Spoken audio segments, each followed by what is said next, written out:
Au sein de Reboot Generation, on est attaché aux actions concrètes. Et en tant que grand frère bienveillant, pour être au quotidien, nous, jeune génération, plus humaniste, aller dans le bon sens, quels conseils vous pouvez nous donner? Alors moi évidemment j'ai du mal à donner des conseils.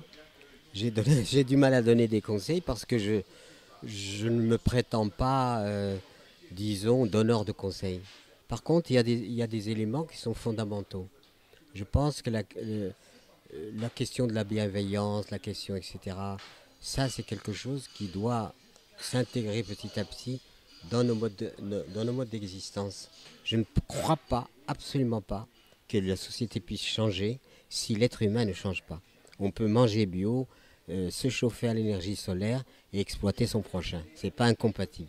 Et même on voit l'agriculture biologique, etc., être détournée de son objectif qui était l'objectif d'une véritable mutation sociale et qui est aujourd'hui source de profit. Il y a le profit légitime qui est celui qui permet à chacun de nous de vivre, de survivre. C'est normal. Et puis il y a, disons, le troc où les biens et les énergies sont des échanges. C'est qu'il y a un système dans lequel nous échangeons. C'est-à-dire, je donne mon énergie, mais je reçois en contrepartie l'énergie qui va me faire vivre et il y a le partage. Et c'est totalement incompatible avec le capitalisme, dans le sens où le capitalisme, lui, introduit le problème de l'accaparement indéfini. C'est-à-dire l'accaparement indéfini au détriment des autres. Et quand moi il y a des animaux, on compare certains hommes à des animaux. Moi, je serais parfois vexé d'être, si j'étais un animal, d'être comparé à un homme. Parce que je dis souvent, quand la vie se donne à la vie, on est dans la norme.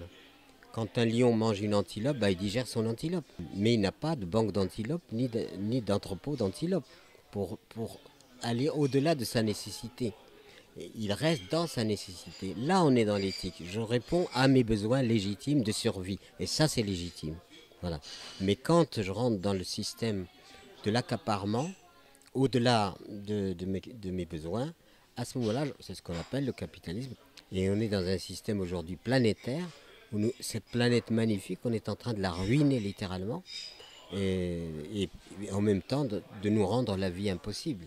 Aujourd'hui, c'est une horreur absolue qu'une minorité humaine devient le chancre d'un système et accapare le maximum en spoliant les autres et donc en les faisant crever.